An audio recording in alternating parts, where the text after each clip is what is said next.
Welcome to Live DAF, your online DAF Yomi Shir. Hello, Shalom Aleichem. Welcome back to today's DAF, Bava Metzia, DAF Yehuda Kessler. We are holding 2 lines off the top of the Amud. Ve'ela meditani Rav Chia bar Ami. We're going to try to prove that even an arusa, an isha who merely had kiddushin, she was merely engaged, not yet married, is entitled to the ksuba payat if her husband passes away, her future husband passes away, or divorces her. Says the Gemara, the previous raya did not really pan out. Let's try another attempt. Ve'ela meditani Rav Chia bar Ami. We have a brisa presented by Rav Chia bar Ami as follows. Ishtay arusa. So, if his wife is merely an arusa, not really married, just engaged to him, lo yo'ein. There's no din of aninus. So, if he's a kohen, typically on the day of a close relative's passing, he becomes an oinen, which makes him usher in eating kachim, in serving in the Beis Hamikdash. But in this case, it doesn't really apply because she's not yet his wife. And in contrast to a typical couple where the husband is going to be involved in his wife's burial, he's going to allow himself to be Thu May by being involved with the kvura. In this case, it does not apply. Rashi says the pasuk describes it as she'eroi. She has to be she'eroi, which is kiruv basar, which in this case is still premature. So there's no aninus, there's no tuma. That's on his side. V'cheini, likewise, pertaining to the arusa, to the isha in this estate, lo yo'inenes lo mitama loi. Likewise, she's not going to have a din of an oinen if he passes away, and nor is she going to become tummy to him. So Rashi explains that typically there's no issue of a kohenes, right? We're speaking that she's from a kohen family, right? She can become tummy, and Rashi brings the pasuk b'nei Aharon. This is at the beginning of Pashas Emor, which stipulates all the restrictions of the kohanim due to their higher level of kedusha. One of which is to refrain from tumah, but it's only pertaining to the men, b'nei Aharon, but not the females amongst the kohanim. So typically, there's no concern about an isha kohenes becoming tummy. So what's the point of the halacha here, that she's not going to become tummy to him, which sounds almost like she can't? Rashi says no, it's not a matter of can't, it's a matter of don't have to. Typically, one is required to be involved in his close relative's kvura, but in this case, since they're merely engaged, she does not have that chiyuv, that mitzvah to be involved. Now, Mesa, let's say she passes away in this situation, Eino Yosha, he does not get her inheritance because that's specific to a husband, as we explained before. Meishu, let's say he passes away, she can collect the ksuba payout which she's entitled to. Oh, apparently even an arusa is entitled to ksuba. Beautiful raya. Says the Gemara, no, Dilma the cause of law. Perhaps here he actually wrote her a ksuba. It's not understood, it's not assumed, but if he wrote it, that means he committed. Okay, so in this case he has to do it. Perhaps you'll argue the cause of law, either cause of law, if he actually wrote it for her, he handed her a ksuba. If the ksuba was issued, so what's the point of discussing this halacha at all? What's the chiddush? The answer is Meisa eino yorshet strichale. The point is the second half of the halacha. If she passes away, this teaches us that he cannot be Yerusher, in contrast to a regular husband who has Yerusha. So that's the point of bringing it up. So, bottom line, this raya did not really pan out. Okay, so now where are we holding? If you recall, Abaye sort of opposed Rabbi Yechanan's halacha that the ksuba claim is outstanding, meaning you cannot dispute the claim unless you have a receipt that you paid the ksuba. And even if you don't really have a ksuba in your hands, the isha, she can still claim it. And that's because it's a masa bezdin. It's just a given that you have that claim. We try to bring a raya to that from a Mishnah. There was a Mishnah which said that if she produces a get, proving that she was divorced, that is sufficient to collect the ksuba, even if she doesn't actually have the ksuba document with her. Right? So that led into the whole discussion, and Abaye says, well, maybe that's specific to a place where they don't generally write a ksuba, but if you're in a place where they write a ksuba, you're required to show the ksuba.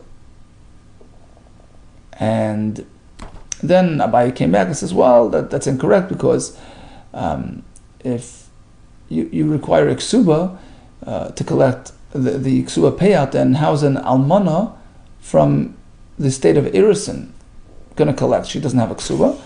So who says she even collects? And that took us into the whole discussion. We had some rayas, but perhaps in those cases she actually had a ksuba. It was a specific case. So that pretty much undid the whole basis for Abaye's point. So we could no longer prove that you can collect even when you don't have a ksuba.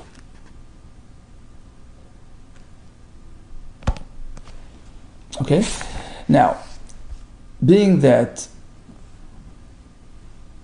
we no longer have a proof that an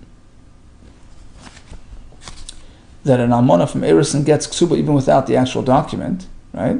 That was Abaye's sort of comeback. He turned around and he says, look, you can't say a ksuba is required, because how's an almana and an Erison going to get it? Well, who says she does? Maybe she only gets it when there was a ksuba, a specific ksuba actually issued, right? So that point, became mute. And the question now is, why did Abaye go back on his opinion? Why did he turn around and say, well, it no longer matters if you're in this place or that place, whether a place where they have the ksuba written or a place where they typically don't write a ksuba, you're still entitled to collect the ksuba, the isha is, because of Rabbi Yechon's halacha, that you can't dispute a maaseh bezdin. Ella Abaye migufa de masnisin kadabrei. Abaye changed his opinion and came back to Rabbi Yechon's point of view, that in fact the ksuba claim is an established claim which you cannot dispute, even when you don't actually produce a physical ksuba. Migufa de masnisin kadabrei. He changed his mind based on the actual Mishnah. Which Mishnah? The one that we had before, yesterday, which says the Hitzia get, right? If the Isha produces a get to prove that she was divorced, she can collect even without the actual physical ksuba. If you take a close look at the actual Mishnah, it's going to prove our point. That she's entitled to the ksuba payout even if in this place ordinarily they write ksubas. So even though she doesn't actually have it physically in her hands, she can still collect. If you take a look at the actual Mishnah, that's going to prove the point. Because if we'll insist, like we did yesterday, that the Mishnah, which allows her to collect a ksuba, even without the physical ksuba in her hands, is specific to a place where they don't issue ksubas. The gate hanu ksubas, in which case the divorce document sort of substitutes it, proves just like the ksuba.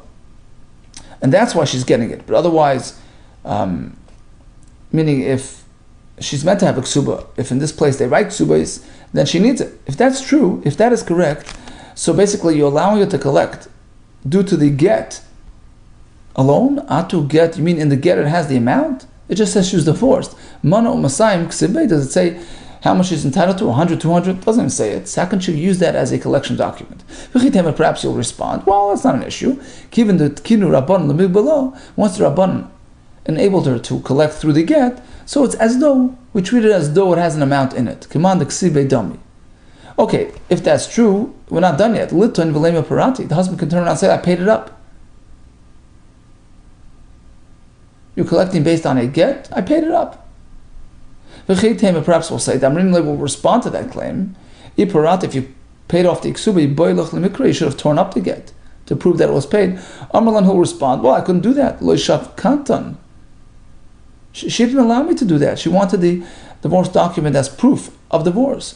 Amr, she was saying, I want to remarry through it. So I couldn't tear it up. What do you want from me?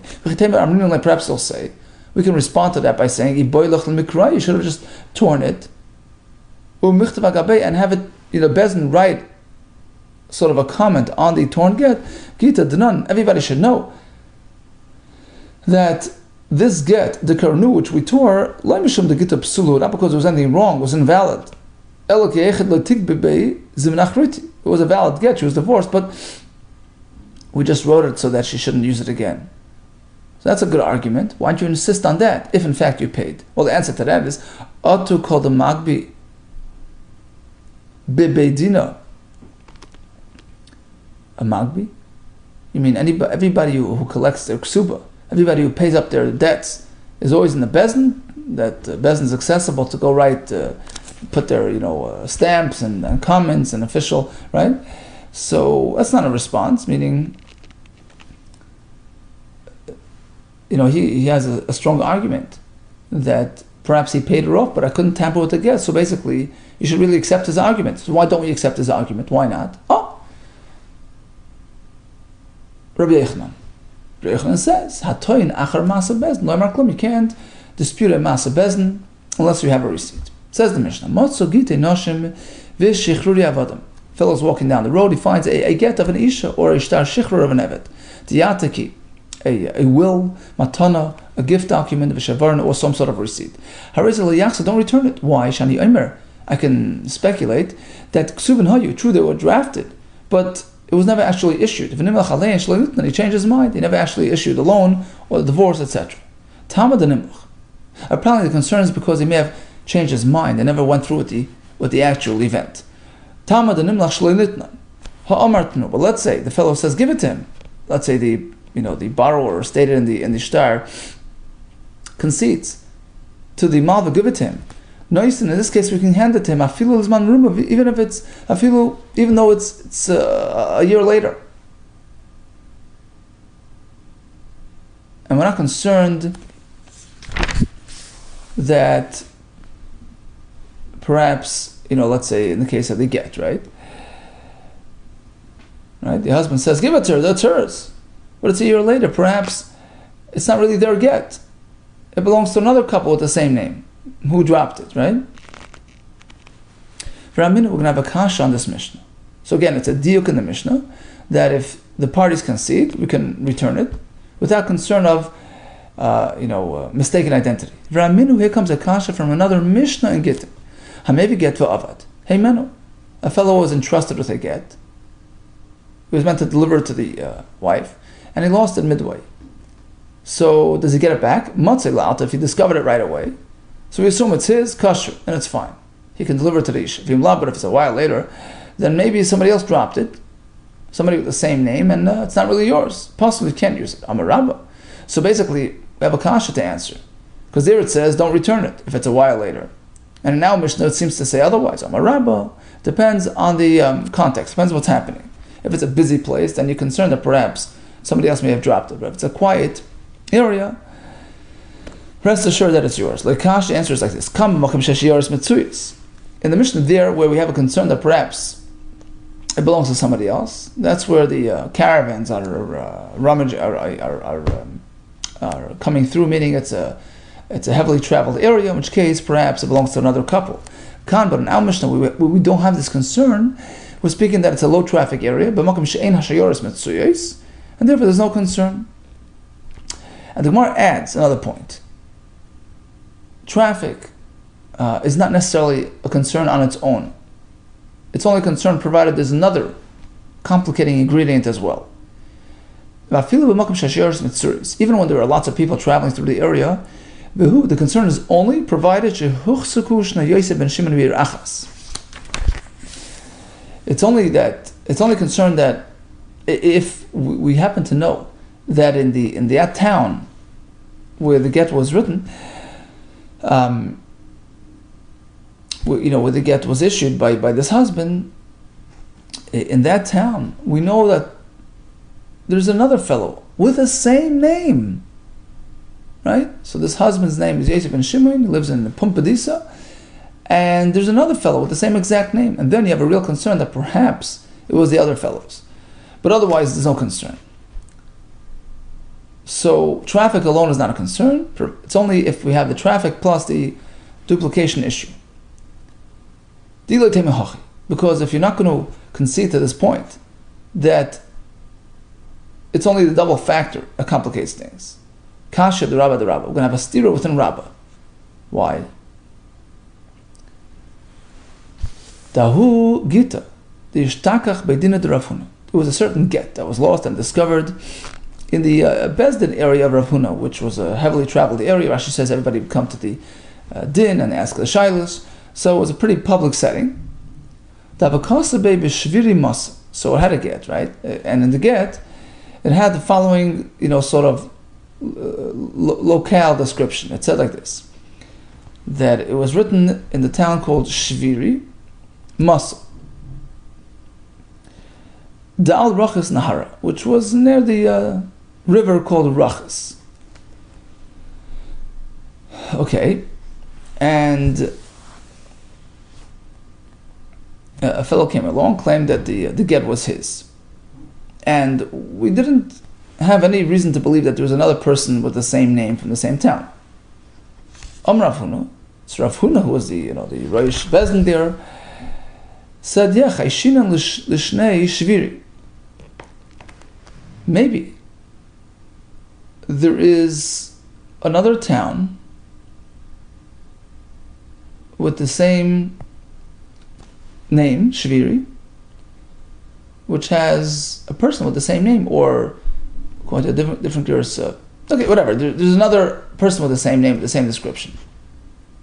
So we can return it to you. Perhaps it belongs to the other fellow. So that was his concern. And Rav Chizda, who apparently was present, turned to Rabba, who was another Talmud of Rav Huna. V'amli Rav Chizda Rabba. Go, look into this matter. Poik, go out, ayin ba, and analyze the halacha l'urta, because tonight, Boim nach Rav Huna will go on and ask you as to the results of your investigation. Meaning, go figure out the halacha. Can we return the get to this fellow who's claiming the get as his or not? Nafak tok v'ashkach. He went out and he delved into the topic and he found a Mishnah which allows us to return it. Tisnan kol ma'aseh bezdin harizei yachzer. Any formal bezdin document, the document which was confirmed and certified by the bezdin, such as in this case, a proper document, you can return it to the owner. Okay, so that was Rabbah. Okay, let's keep the names clear. Rabbah ruled that it's mutter to return the get, despite the fact that we had a very public area, very public setting. So that's the kasha. V'habeidina de Rav Huna. But this bezdin of Rav Huna was a busy place. It's like the road with many travelers. And Rabba himself concludes that you can return it. And previously Rabba told us you can't when it's a public area. Apparently, public, busy, all that is only one factor amongst two. More clearly, we learn from here, according to Rabbah, the concern only applies when we have two complicating factors, two concerns, traffic and another person with the same name.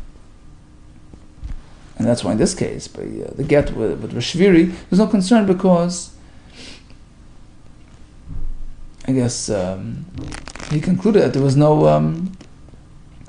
there was no other. We haven't confirmed that there was another person with the same name, so no problem. Continues the Gemara. There was another story with Rabba himself. Avad Rabba Uvda. Rabba himself proceeded regarding a story about Gita Dishtakach, regarding a get that was discovered by Kitna de Pumpadisa in the flax processing facility of Pumpadisa, and he allowed it to be returned to the owner. Kishmaite, like his opinion, that since there was no confirmation of another person with the same name, no concern. Now, Igadamri, some explain,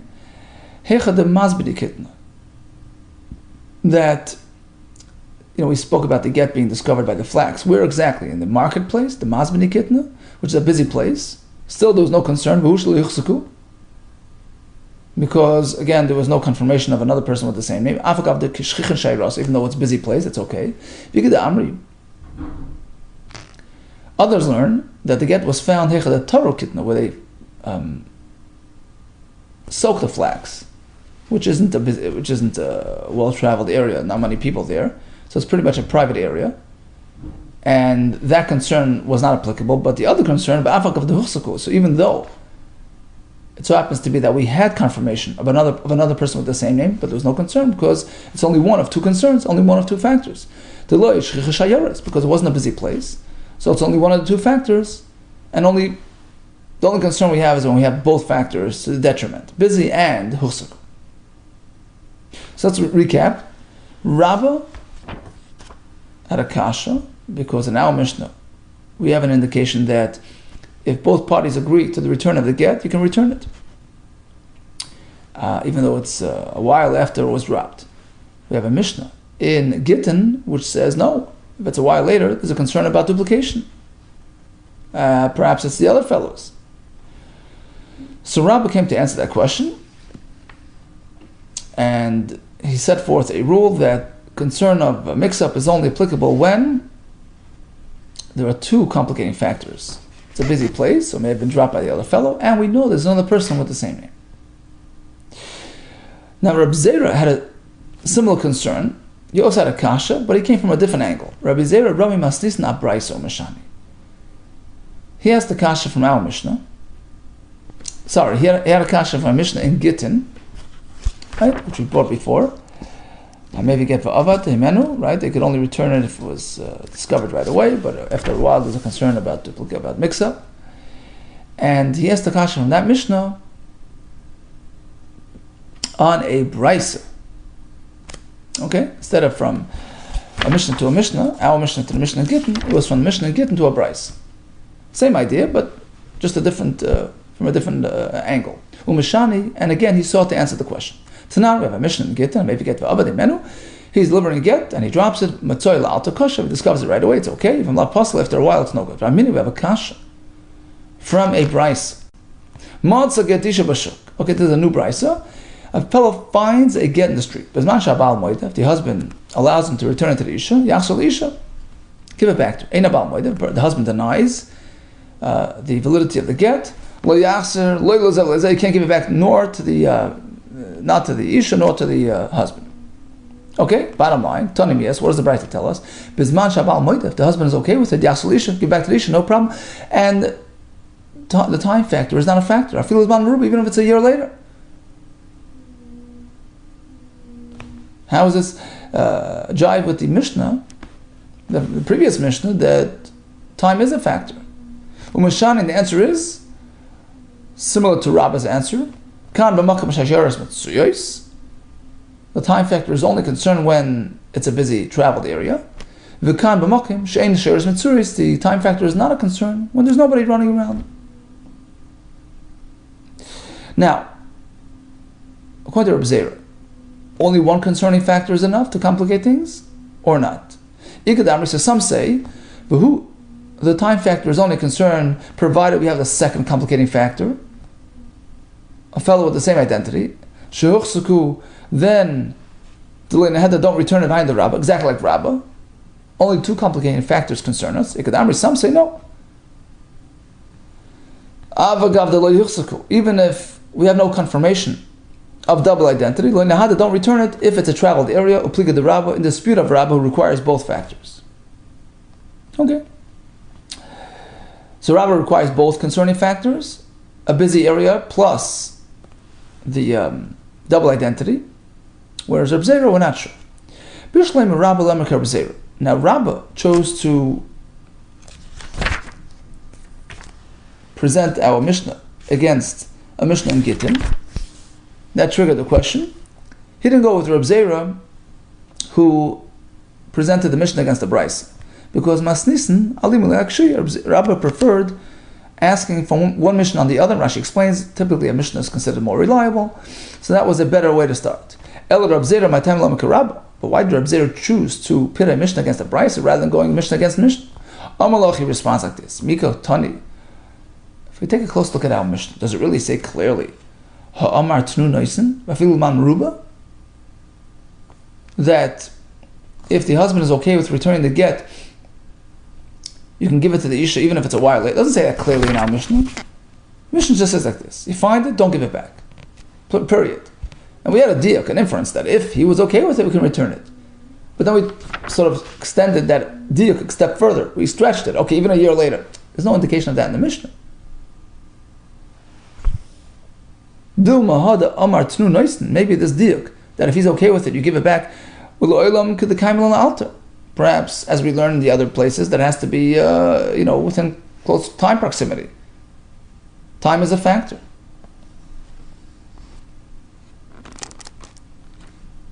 Right? So that's why he preferred going from the Mishnah in Gittin to a Brisa, which stipulates more clearly. It says if the husband is okay with it, give it back. It does not differentiate between whether it happened right away or later. The Brisa should have explained it. Apparently, there's no difference. Time is not a factor, and that triggered the whole kash. Okay. Now, l'madam l'Rab Zera b'makom she'sheres mitzuyos. Now, in Rab Zera, we weren't sure how many factors are required to present this concern. Traffic alone, right? So, if that is true, even though we have not confirmed double identity, even though we don't have confirmation about another person with the same name, we still have a concern. Don't return it. Pliga the Rabbah, and this, of course, is in the dispute of Rabbah, who says the concern is only when you have two complicating factors. So, b'maika miflaki. So, how are we going to explain the machlekes? Rabbah is only concerned when we have both factors. Reb Zera even one factor. Explains the Gemara. Rabbah savar. Rabbah holds like this. Tani kol masa bezn arezi yachs. Right, we have the halacha that was said in the Mishnah that anything that's a masa bezn, a formal bezn document, can be returned. So Rabbah learns the ishtach bebezn askina. Where do we find it? We found it in the bezn, which is a very public area, right? Ubezn kemokim is like the place with lots of travelers. Shashieres mitzuris. So how could you give it back? Maybe somebody else dropped it.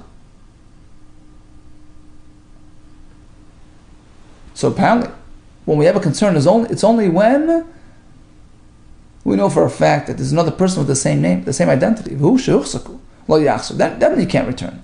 But if otherwise, you just found a star in a public area, it's okay. You can return it. So that's where Rabbi came from. Double factors of concern, but not just traffic. Rab Zera responds, who says we're speaking about a public area? Who says this Mishnah, which allows you to return, is speaking about a get found in the Bezdin, where the crowd is, roaming? Rab Zera Amlach Mik Tani Kol Masa Bezdin Shinimtzu Bezdin. Who says the Masa Bezdin was found inside the Bezdin courtroom? Kol Masa Bezdin Yachsuk Tani. Mishnah just saying that any formal court document can be returned, but maybe it was found in a quiet area. It was found outside. But otherwise there would be a concern of duplication. Okay? So basically we have Rabbah's approach, Rab Zera's approach, and this is all trying to answer an apparent contradiction.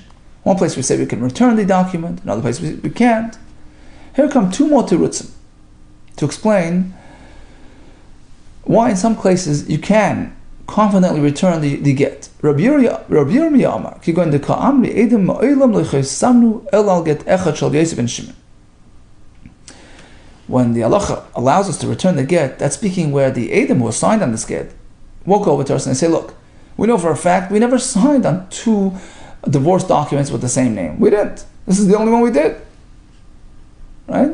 So there's no concern of returning it. Well, if that's the case, then it's pretty obvious why even discuss them. Perhaps we'll say, there is still concern. Maybe, by chance, the husband and wife's name are the same. And even the Edom have the same names. So basically, these Edom here that are testifying that they only signed on one get with this husband and wife, perhaps they themselves are mistaken. They think they signed on this get, but really,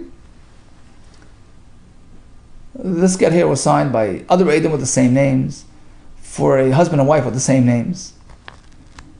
So that's what I would think, right? Shema k'shma of Edom k'Edom k'ma shema l'chilesh is no, we don't go that far in our concerns. Rav Ashi Amar, another terror is how we can confidently return the get. without concern of mix-up. We're speaking that the fellow who brought the get, he's claiming that he knows it's his. He dropped it. There's a little puncture, a little hole in the get on the parchment, right near, that little aleph over there, which is a pretty bona fide siman, right? V'dafka b'tzadois plainis. Only when he's actually being so specific that the hole is right there. But if he's relating that there was some sort of hole somewhere on the parchment, that's not enough. That's not specific enough. This is Rav Ashi speaking. Why? Although it is some sort of indication, it's a siman, but it's not an actual solid confirmed siman. It's not a siman muvak. Right? Rav Ashi masapkali, because Rav Ashi is not sure. When we say in Hilchas HaShabbos Aveda and Perek El Metzia is coming up soon, Be'ez Hashem, simanim, that an owner can retrieve his item by simply presenting simanim, relating some sort of, identifying sign found on his item, right? We're not sure whether that's based on the Torah or midrabanan, either Raisa, either Rabbanan. Is it minat Torah that a siman is sufficient to allow the return of an item, and likewise by a get, even though it's going to pertain to Hilchos Gerushin and Ishes Ish, which is very severe, or we say it's only with the Rabbanan. Rashi says, Hefker Bezdin Hefker. Rabbanan made a din that an owner comes along and claims ownership and he provides some sort of sign, some sort of identifying sign, we allow him to take it. But when it comes to Issa Daraisa, like a get, we're not going to follow that formula. So the only reason why we can give it back to him when he claims there's some sort of hole is because it's a very specific type of siman, betzado is plainis, which is more than an ordinary standard siman. That's really a show of identity, and that's why it's allowed. Says the Gemara, one more story. Rabbi Bar Rachan Irkas Legita b'midrasha. He lost a get. He was bringing a get for an isha, and he lost it in the Beis HaMedrash. Amar. So apparently a get was found, and he claimed, it to be the get that he was carrying. And he said like this: I'll give you a choice. If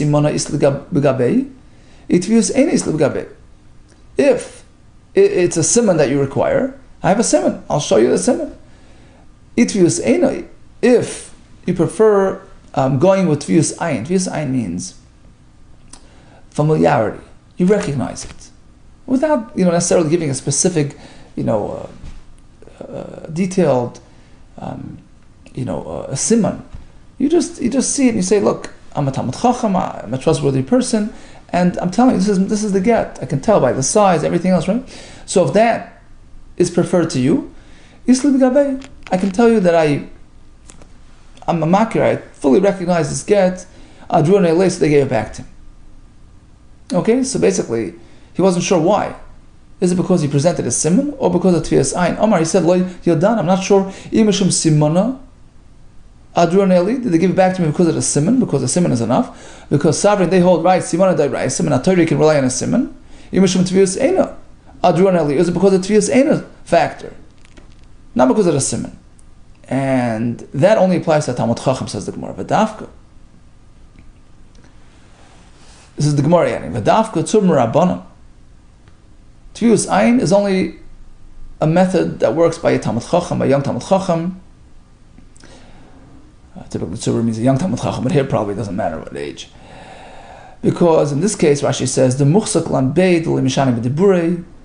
We can be sure that he's not being untruthful, so we can trust him. But just a regular person cannot employ this method. Okay, bottom line, we discussed atoyin hachar masa bezn lo ymer klum. We discussed a get that was found and can be returned, provided it meets certain criteria. The concern is only if it was found right away, that's okay. But if it's lachar zman, then that triggers all types of concerns about mix-ups. According to Rabbah, it's only a concern when there's lots of traffic. And we know there's another person with the same name from the same town. According to Reb Zera, we're not sure how many concerns trigger a concern, how many factors are needed. And that pretty much answered the steerers that we had from the Mishnahs and the Brises. We have Rabbi Yehuda, we have Rav Ashi, who gave additional tirutzim that explain why we're confident that in fact it was his get. We concluded with the story of the get found in Beis Medrash, which was returned to the Talmud Chacham. Okay, all the best to you and Atzlacha Rabbah.